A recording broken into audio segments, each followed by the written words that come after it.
UPSC में कितने प्रयास के बाद सर आपने सफलता हासिल की? ये मेरा चौथा प्रयास था जिसमें मुझे सफलता मिली।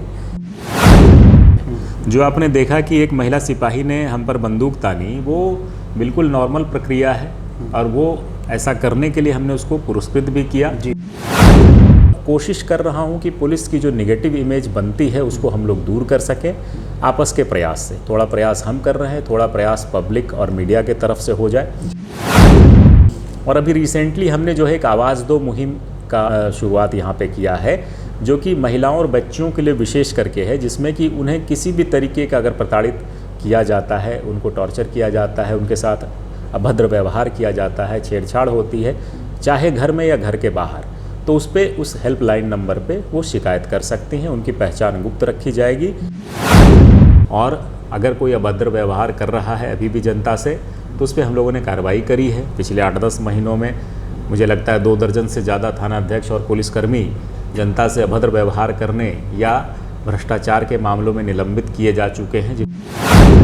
आम जनता से भी अनुरोध है कि अगर इस तरह से कोई प्रताड़ित करता है, परेशान करता है, तो उसके बारे में सबूत के साथ हमारे पास डीएसपी हेडक्वार्टर के पास आप शिकायत कर सकते हैं। आपकी बात गोपनीय रखी जाएगी और उस पर कड़ी कार्रवाई की जाएगी। किसी भी तरीके का भ्रष्टाचार न सहना है, न करने देना है। सर, हर सफल व्यक्ति के पीछे किसी न किसी का हाथ होता है। सर, आपकी सफलता के पीछे किसका हाथ रहा सर? कोई एक ऐसा पर्टिकुलर तो कहना मुश्किल होगा। बहुत समय पर बहुत सारे लोग रहे। घर वालों की इज्जत प्रतिष्ठा का हमेशा ख्याल करें। सभी की सहमति से ही अपने जीवन को आगे बढ़ाएं, क्योंकि आपका जीवन सिर्फ आपका नहीं। युवाओं के लिए समझने की बात है। आजकल देखता हूँ बहुत सारे लड़के लड़की भाग जाते हैं। हाँ। तो ये कहीं ना कहीं उनके परिवार को, उनके समाज को बहुत कष्ट होता है। तो ये नहीं करें, क्योंकि ये भावनाएं क्षणिक होती हैं और जिस उम्र में लोग ये निर्णय लेते हैं वो उम्र बड़ी कच्ची होती है। तो उसमें संभलने का मौका नहीं मिलता और उसके बाद फिर आप कानून के और नियति के कुचक्र में फंस जाते हैं, जिसके बाद फिर परेशानी ज़िंदगी भर की हो जाती है। ये मान के चलें कि आपका जीवन सिर्फ आपका नहीं है, ये पूरे परिवार का है, पूरे देश का है, पूरे समाज का है। तो आपकी जिम्मेदारी सभी के लिए बनती है। सिर्फ अपने लिए स्वार्थी होकर के ना सोचें।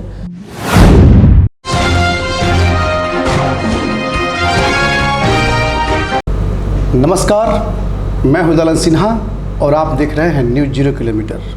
हर सफल व्यक्ति के चमकते हुए चेहरे सबको दिखाई देते हैं, मगर उसने कितने अंधियारे झेले हैं ये किसी को नहीं दिखता। आज की खास मुलाकात में मौजूद है मेरे साथ वो महान शख्सियत जो हालात से लड़कर आईपीएस बने। अब वो किसी परिचय के मोहताज नहीं हैं।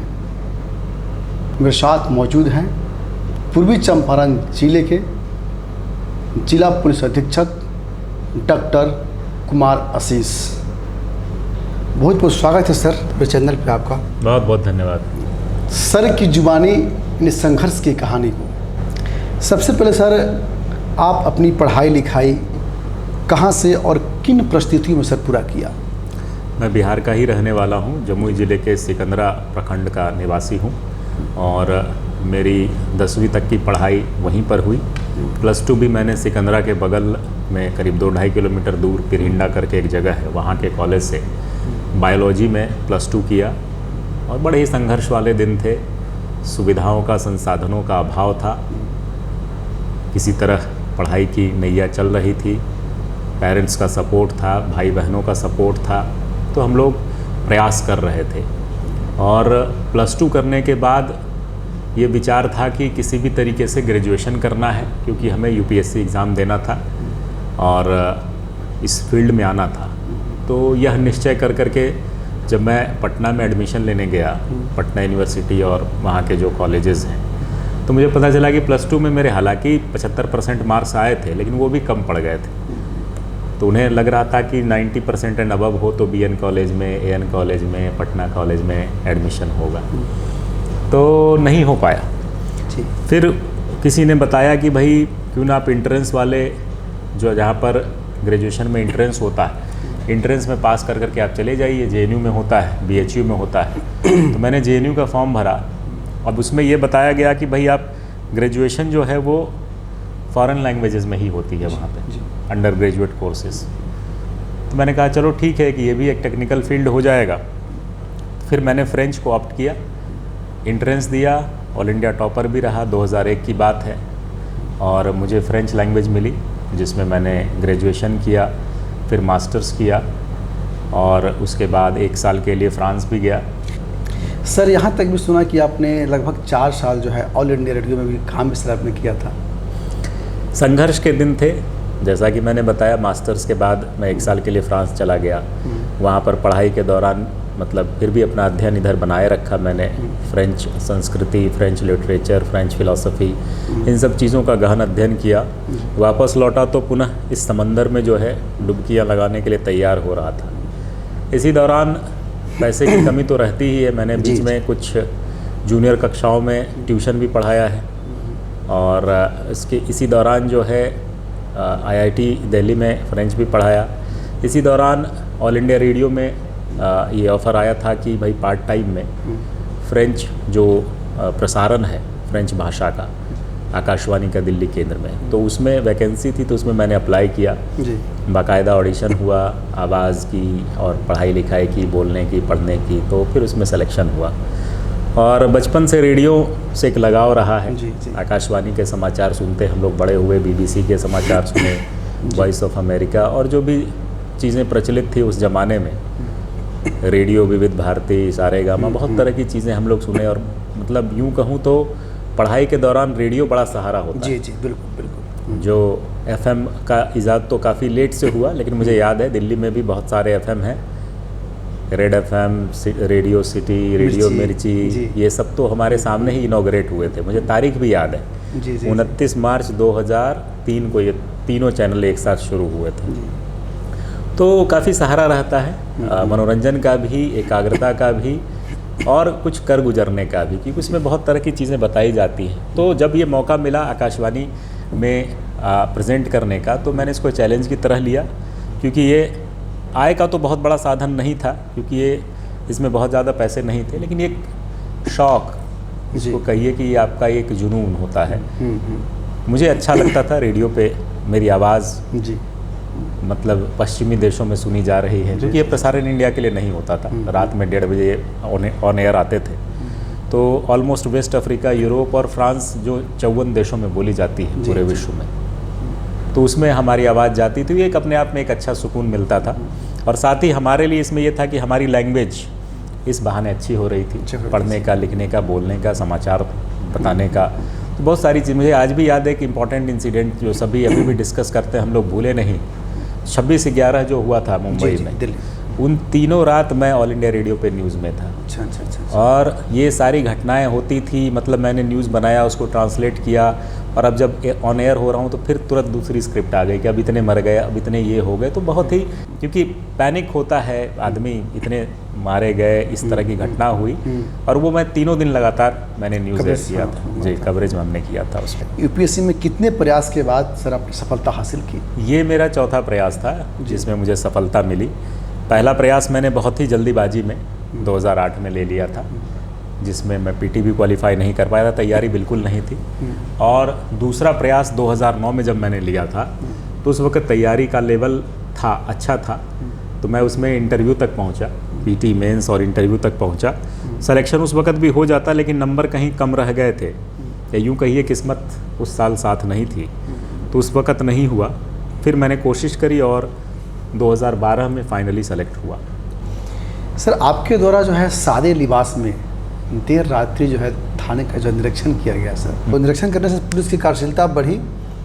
लखौरा थाने में सर एक महिला सिपाही के द्वारा एक बंदूक भी आपको तान दी गई थी, जिसका पॉजिटिव प्रभाव जो है काफ़ी चर्चा रहा लोगों में। देखिए, ये निरीक्षण जो है औचक किया जाता है। औचक का मतलब अकस्मात, किसी को बिना बताए वहाँ पहुँचना, और पुलिस की मुस्तैदी उस वक़्त क्या है, किसी भी इमरजेंसी में पुलिस कैसे रिस्पॉन्स कर सकती है, या अचानक से कोई शत्रु आ जाए तो क्या कर सकती है। जो आपने देखा कि एक महिला सिपाही ने हम पर बंदूक तानी, वो बिल्कुल नॉर्मल प्रक्रिया है, और वो ऐसा करने के लिए हमने उसको पुरस्कृत भी किया। जी। वो इसलिए किया कि भाई अगर कोई अजनबी आ रहा है, ये प्रोटोकॉल में है, ये पुलिस के जो भी यूनिफॉर्म्ड सर्विसेज में है, CRP में है, अर्धसैनिक बल हैं, मिलिट्री में है, वहाँ के कैंप्स में जो भी पुलिस प्रतिष्ठान है या जो भी आर्मी के यूनिफॉर्म प्रतिष्ठान है, वहाँ पर आप रात्रि में नहीं प्रवेश कर सकते बिना कोड बताए हुए, बिना अपनी पहचान बताए हुए, चाहे आप अपनी वीआईपी गाड़ी पर ही क्यों ना गए हों। तो ये नॉर्मल प्रोटोकॉल था जिसका उस महिला सिपाही आकृति कुमारी ने बहुत अच्छे तरीके से पालन किया और उसको हमने पुरस्कृत किया। और ये 2-3 दिन बाद मैं उधर डुमरिया घाट थाना भी गया था, वहाँ पर भी मैंने एक होमगार्ड का जवान था, उसने भी जो है दूर से ही मुझे सावधान किया, परिचय पूछा। मैं उस वक्त भी सिविल में था, मैं लगातार करता ही रहता हूँ। और जब ये बातें मीडिया में आई तो इस माध्यम से जो हमारा ज़िला चूँकि काफ़ी बड़ा है जी, 50 से ज़्यादा थाने हैं यहाँ पर, तो सभी जगह जा पाना संभव नहीं होता, लेकिन इसका इफ़ेक्ट सभी थानों पे पड़ना पड़ता है सर। और इस बहाने हमने ये सोचा कि भाई इस बहाने पुलिस जो है ज़्यादा अटेंटिव मोड में रहेगी और पब्लिक को सहूलियत मिलेगी। रात बरात अगर कोई किसी परेशानी में गिर जाता है ना, या पुलिस का प्रेजेंस हो जाना अपने आप में किसी भगवान को दिख जाने से कम नहीं होता। जी जी बिल्कुल। और अगर सही तरीके से पुलिस अपने जगह काम कर ले तो यकीनन वो भगवान बन करके ज़रूरतमंदों की रक्षा भी कर सकती है, उनको न्याय दिला सकती है, उनके लिए बहुत कुछ किया जा सकता है। तो इसी मुहिम को हम लोग लगातार चलाते हैं। आपने देखा होगा कई बार हम लोग रोड चेकिंग पे भी हो जाते हैं खड़े, यहाँ से लेके NH तक हम लोग जाते हैं।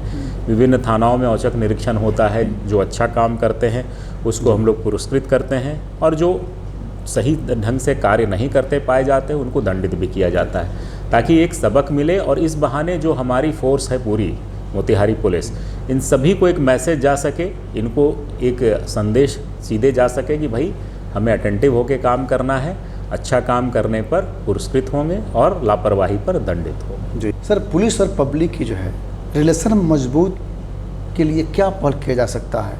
लोग बेहिचक अपनी समस्याओं को पुलिस तक रख सके।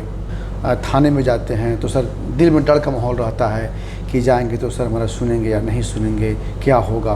तो उस तरह की जो भय जो होती है पब्लिक में सर, इसको कैसे निकाला जाए सर? देखिए, मैं हमेशा से सामुदायिक पुलिसिंग का पक्षधर रहा हूँ। कम्युनिटी पुलिसिंग एक अच्छा माध्यम है जिसके तहत हम लोग बहुत सारी समस्याओं का समाधान कर सकते हैं, होने वाले क्राइम्स को भी हम लोग रोक सकते हैं। क्योंकि अगर समाज के लोग हमारे साथ जुड़ गए हैं, गांव समाज के लोग, तो वो हमें सूचना भी सही समय पर दे सकते हैं। और कई घटनाओं को हमने रोका भी है जी। इसके पूर्व भी और यहाँ आने के बाद भी जो हमने अभी तक अनुभव किया है, और जो बातें मीडिया में नहीं आती हैं, कई जगहों पर हमने कई आपराधिक घटनाएं रोकी हैं जिसमें सूचना पहले से आ गई थी कि हाँ फलना जगह पर फलना आदमी की मूवमेंट देखी गई है या फलना जगह पे कुछ होने वाला है। तो ये चीज़ें जो हैं लगातार पब्लिक के टच में रहने से हो जाती हैं।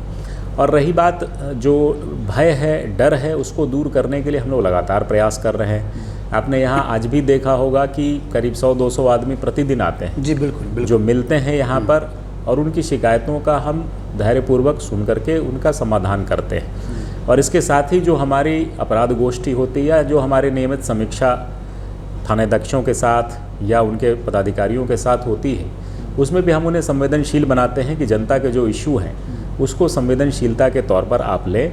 यहाँ आने के बाद ही मैंने सभी थानों में जो है सभी जो भी फरियादी आते हैं उनको एक गिलास पानी पिला के बिठाने का इंतज़ाम करवाया है। आप देखेंगे मेरे पास बिस्किट के पैकेट्स भी रखे हुए हैं, मैं पानी भी पिलाता हूँ जो ज़रूरतमंद है।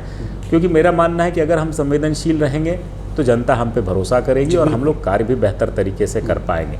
और इसमें काफ़ी सफलता मिली है और कोशिश कर रहा हूं कि पुलिस की जो नेगेटिव इमेज बनती है उसको हम लोग दूर कर सकें आपस के प्रयास से। थोड़ा प्रयास हम कर रहे हैं, थोड़ा प्रयास पब्लिक और मीडिया के तरफ से हो जाए।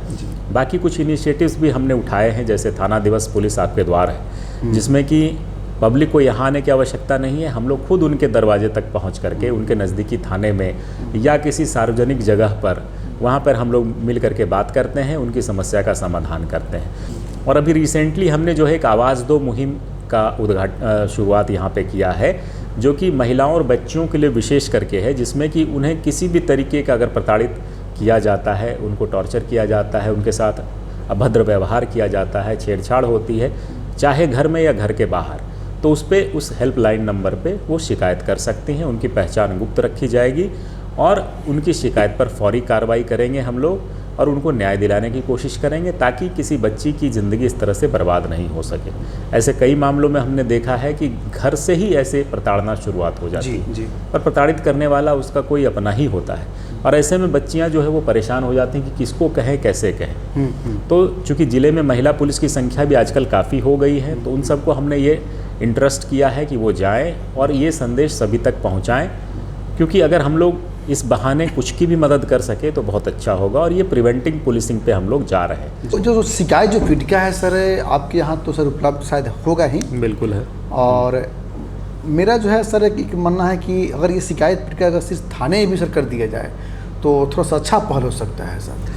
ये शिकायत पेटिका मैंने आते ही सभी थानों में दिलवाई है। सभी थानों में ये भी लिखा गया है कि किसी भी तरीके का भ्रष्टाचार न करना है, न करने देना है। अगर कोई इसके लिए कुछ भी वाजिब काम करने के लिए कोई पैसे मांगता है तो उसको बिल्कुल न दें। उसके साथ जो भी ऑडियो वीडियो है उसके साथ वो शिकायत करें, हम लोग उस पर कार्रवाई करेंगे। और अगर कोई अभद्र व्यवहार कर रहा है अभी भी जनता से तो उस पर हम लोगों ने कार्रवाई करी है। पिछले 8-10 महीनों में मुझे लगता है 2 दर्जन से ज़्यादा थाना अध्यक्ष और पुलिसकर्मी जनता से अभद्र व्यवहार करने या भ्रष्टाचार के मामलों में निलंबित किए जा चुके हैं, जिन पर विभागीय कार्रवाई चल रही है और बहुत जल्दी उन पर बहुत कड़ा एक्शन लिया जाएगा। तो ये संदेश हम सभी को देना चाहते हैं कि भ्रष्टाचार के मुद्दे पर एकदम जीरो टॉलरेंस है। किसी भी तरीके का 1 रुपया किसी को नहीं देना। अगर कोई मांगता है थानाध्यक्ष के नाम पर या ऐसे बहुधा मामले में जो होता है बिचौलिए इसमें सामने आ जाते हैं, तो उनको भी एकदम नहीं सुनना है। जहाँ पर भी किसी को परेशानी हो वो सीधे थानाध्यक्ष से बात करें। थानाध्यक्ष अगर उनका समस्या का समाधान नहीं करते हैं तो वो सीधे हमारे पास डीएसपी हेडक्वार्टर के पास आके अपनी शिकायत कर सकते हैं। बस सबूत कुछ अगर उनके पास है तो बहुत बढ़िया है। ऑडियो वीडियो अगर रहेगा तो हम लोग उस पर जल्दी कार्रवाई कर सकेंगे। जैसे सर मेरा कुछ अनुभव रहा है कि कई ऐसे थाने हैं, जैसे एग्जाम्पल के तौर पे घोड़ा साहब में संतोष कुमार शर्मा, तो काफ़ी इनका पॉजिटिव प्रभाव जो है, इनकी कार्यशैली, इनकी बात करने की शैली काफ़ी पॉजिटिव, बहुत बेहतर रहता है। ऐसे आपको हरपुर थाने में राजीव कुमार हैं और रक्सौल थाने में आपको जो है नीरज पासवान जी हैं। तो ऐसे जितना थाने में सर है, लेकिन थोड़ी सी उतना बेहतर नहीं है। तो सर ऐसे अधिकारी जब हमारे बीच रहते हैं, हमारी सेवा मिले, हमारे जो है सुरक्षा के लिए, जब उनकी ट्रांसफ़र होती है, जब विदाई होती है तो दिल से आह निकलता है कि कुछ दिन और रह जाते हैं अधिकारी तो अच्छा रहता। लेकिन सर वैसे अधिकारी के जो बर्ताव के बारे में सर बताया है कि जो लोग कुछ गलत बर्ताव करते हैं, कुछ थानाध्यक्ष, तो उनके दिलों में जो है जब विदाई होती है तो दिल से ऐसा सुकून होता है कि अच्छा हुआ कि चले गए। तो सर उनके लिए क्या संदेश है सर? ऐसे लोगों को चिन्हित किया जा रहा है और उस पर कार्रवाई होगी। और आम जनता से भी अनुरोध है कि अगर इस तरह से कोई प्रताड़ित करता है, परेशान करता है, तो उसके बारे में सबूत के साथ हमारे पास डीएसपी हेडक्वार्टर के पास आप शिकायत कर सकते हैं। आपकी बात गोपनीय रखी जाएगी और उस पर कड़ी कार्रवाई की जाएगी। किसी भी तरीके का भ्रष्टाचार न सहना है, न करने देना है। आप स्वयं इसमें सतर्क रहें, तो थोड़ा धैर्य रखें। कई बार होता है कि आदमी जो है अपने फेवर में कुछ करवाने के लिए जल्दीबाजी में कि मेरा काम पहले हो जाए, इस तरह का प्रलोभन भी दिया जाता है और बाद में जो है चीज़ें होती हैं कि इस तरह की सामने आई हैं। तो एकदम गलत है। थोड़ा धैर्य रखें। देर हो सकती है लेकिन अंधेर नहीं होगी। सर संघर्ष के दौरान जो है फ्रांस भी गए थे, वहाँ का जो है क्या आपका अनुभव रहा सर? छठ के जो है छठ जो हमारी बिहार की महान पर्व है, तो छठ के बारे में जो है सर आपने जो है कुछ आर्टिकल लिखा था, तो उसके जो है कुछ अंश जो है कुछ चाहेंगे कुछ शेयर करने सर? देखिए, वहाँ पर एक फ्रेंच फैमिली थी जिसने हमें डिनर के लिए इनवाइट किया था। 2006 की बात है। तो यही समय था, छठ दीपावली का ही समय था। तो बात हो रही थी कि भाई आपके बिहार में क्या खास है। तो हमने बताया कि हमारे यहाँ ये है और ये पर्व जो है काफ़ी फेमस है। बोले कि ये तो हम लोग जानते ही नहीं है कि ये कौन सा त्यौहार है भाई, ऐसा क्या है, क्या क्या होता है। मैंने बताया तो वो लोग काफ़ी प्रभावित हुए। तो उन्होंने कहा कि भाई इसके बारे में हमें फ्रांस में या बहुत सारे लोगों को जानकारी नहीं है, तो आप क्यों नहीं कुछ इसको लिखते हैं ताकि हमारे जैसे लोग जो इतने 8000 माइल दूर बैठे हुए हैं उनको भी कुछ जानकारी हो सके। और तब गूगल और विकिपीडिया वगैरह उतना सक्षम नहीं थे, वो लोग बहुत ही अर्ली स्टेज में थे। तो मुझे ये विचार काफ़ी अच्छा लगा और मैं उधर से आकर के इस पे काम करने लग गया। और इस पे 3 साल की रिसर्च के बाद मैंने जो है आर्टिकल लिखा, जो भारतीय सांस्कृतिक परिषद नई दिल्ली से प्रकाशित हुआ। ये 15 पेज का आर्टिकल है जिसमें छठ पूजा के बारे में सारी बातें लिखी गई हैं। किस तरह से होता है, इसकी शुरुआत कब हुई, छठ नाम का क्या औचित्य है, इसमें सुबह का अर्घ, शाम का अर्घ का क्या औचित्य, एक एक स्टेप, उसमें यौगिक क्रियाएँ क्या होती हैं, कोसी भरना क्या है, बहुत तरह की जो चीज़ें आप देखते हैं उन सभी चीज़ों को एक्सप्लेन किया गया बहुत ही सरल भाषा में। और मैंने वो सारे शब्द भी वही रहने दिए, जैसे ठेकुआ है तो ठेकुआ ही रहने दिया, उसको उसका ट्रांसलेट नहीं किया, ताकि वहाँ के लोग भी समझें कि हम लोग ठेकुआ, कसार, लड्डू, दौरा, कसार, ये हाँ, सब किसको कहते हैं जी। और उसका क्या मतलब है, मतलब शब्द लिख दिया, उसके मतलब भी समझाए हैं। तो कोशिश किया है कि इस बहाने बिहार की संस्कृति, जो भारत की संस्कृति है, उसको हम लोग यूरोप तक और फ्रेंच के 54 देश जहाँ पे बोली जाती है, जी। वहाँ तक इस बात को हम लोग पहुँचा सकें। और कई जगहों से अभी भी लोग कहते हैं, मैसेज करते हैं कि उनको ये बहुत अच्छा लगा। और इस तरह का प्रयास जारी है। सांस्कृतिक उत्थान के लिए हमें अपने विरासत को और आगे बढ़ा के लेके जाना है, जिसमें हम लोग अपने अपने तरीके से योगदान कर रहे हैं। सर, हर सफल व्यक्ति के पीछे किस तरह किसी का हाथ होता है। सर, आपकी सफलता के पीछे किसका हाथ रहा सर? कोई एक ऐसा पर्टिकुलर तो कहना मुश्किल होगा।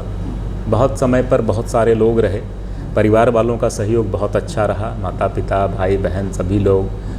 फिर पढ़ाई के दौरान ही मेरी जीवन संगिनी की भी मुलाकात मुझसे हुई, तो उसका भी सहयोग काफ़ी रहा। दिव्यानी शेखर से। हाँ, एडवोकेट हैं वो, और दिल्ली में ही मुलाकात हुई थी। IIT में मैं जाता था पढ़ाने के लिए, तो वहाँ वो पढ़ने आती थी। तो किसी एक को क्रेडिट देना थोड़ा ज़्यादा होगा। मुझे लगता है कि हमारे पूरे सभी के परिवार में, दोस्तों का, पत्नी का, भाई का, बहन का, सभी का योगदान इसमें बहुत अच्छा रहा है। तो सभी को इस माध्यम से मैं धन्यवाद भी कहना चाहूँगा। जो आपने जो संघर्ष किया, जो सर आपने स्ट्रगल किया, बड़ा लंबा संघर्ष रहा, लेकिन दुख की बात यही रहा कि उस खुशी का पल को जो है आपके जो है स्टोरी के दौरान जो है आपकी जो है प्रेम प्रसंग शुरू हुआ आपके वाइफ से, दिव्यानी शेखर जी से। माँ ने आशीर्वाद दिया उस समय तक, लेकिन शादी के समय आपकी जो है माँ नहीं रही। ये चीज़ से भावुकता हमारे अंदर भी जो है मैंने पढ़ा, सुना और आया भी, वो संजोग था। लेकिन आज के युवा के लिए जो है सर, उस संघर्ष को याद करते हुए क्या संदेश देना चाहेंगे? संदेश यही देना चाहेंगे कि अपने आप से ईमानदार रहें। आप क्या कर रहे हैं, इसके गवाह सिर्फ 2 लोग होते हैं, या तो आप या तो आपका ईश्वर। तो जो भी काम करें वो ईमानदारी पूर्वक करें, निष्ठापूर्वक करें, और ये सोच के करें कि ये कहीं ना कहीं आपके ऊपर वापस आने वाला है। अगर आप अच्छा काम करेंगे तो आपके साथ भी अच्छा होगा, बुरा काम करेंगे तो आपके साथ भी बुरा होगा। और बाकी ईमानदारी से पढ़ाई करें, लगन से एक पैशन फॉलो करें, और अपने आसपास के लोगों को ज़रूर देखें, क्योंकि अपने लिए तो एक पशु भी जी लेता है। हम लोग इंसान हैं, हमारा काम है दूसरों के उत्थान में हम लोग मदद कर सकें। किसी की निंदा ना करें, किसी की बुराई में अपना समय व्यर्थ ना करें। अच्छी पुस्तकें पढ़ें, अपने कैरियर को बनाएं, समाज में अच्छे अच्छे विचार लाएं, अच्छे अपना प्रयास लाने की कोशिश करें, और जहाँ भी जाएं अपनी खुशबू ज़रूर बिखेरें जी, कि लोगों तक आपकी बात पहुँचे, लोग आपको जानें, अच्छे कामों के लिए जानें। और जब आप जाएं वहाँ से तो लोगों को लगे कि अरे ये तो चले गए, मिस हो गया। ऐसा नहीं होना चाहिए। और बस बढ़िया करिए, कैरियर में अच्छा करिए, पारिवारिक जीवन में माता पिता की सहमति, सभी की सहमति होना आवश्यक है। जो आप जिक्र कर रहे थे उसमें भी यही हुआ था कि हम लोग इंतज़ार कर रहे थे कि जब सबकी सहमति हो। फाइनली जब सहमति हो गई, शादी की तिथि निकल गई थी। उसके बाद चूँकि उनकी डायबिटीज़ थी और काफ़ी बीमारी थी, तो इसलिए जो है बचाया नहीं जा सका। लेकिन ये है कि घर वालों की इज्जत प्रतिष्ठा का हमेशा ख्याल करें, सभी की सहमति से ही अपने जीवन को आगे बढ़ाएं, क्योंकि आपका जीवन सिर्फ आपका नहीं। युवाओं के लिए समझने की बात है। आजकल देखता हूँ बहुत सारे लड़के लड़की भाग जाते हैं। हाँ। तो ये कहीं ना कहीं उनके परिवार को, उनके समाज को बहुत कष्ट होता है। तो ये नहीं करें, क्योंकि ये भावनाएं क्षणिक होती हैं, और जिस उम्र में लोग ये निर्णय लेते हैं वो उम्र बड़ी कच्ची होती है। तो उसमें संभलने का मौका नहीं मिलता, और उसके बाद फिर आप कानून के और नियति के कुचक्र में फंस जाते हैं, जिसके बाद फिर परेशानी ज़िंदगी भर की हो जाती है। अतः सभी संभावनाओं को तलाशें, सबकी रजामंदी और सहमति से आगे बढ़ें। ये मान के चलें कि आपका जीवन सिर्फ आपका नहीं है, ये पूरे परिवार का है, पूरे देश का है, पूरे समाज का है। तो आपकी जिम्मेदारी सभी के लिए बनती है। सिर्फ अपने लिए स्वार्थी होकर के ना सोचें, बड़े हित में अच्छे फैसले लें, बहुत खुशी मिलेगी, ऊपर वाले का आशीर्वाद मिलेगा। ये थे हमारे साथ डॉक्टर कुमार आशीष, पूर्वी चंपारण जिले के SP। खास मुलाकात में हमारी बातचीत के दौरान हमारी बातचीत कैसी लगी, आप अपनी प्रतिक्रिया कमेंट बॉक्स में ज़रूर दीजिएगा। अब तक के लिए इतना ही। जय हिंद, जय भारत।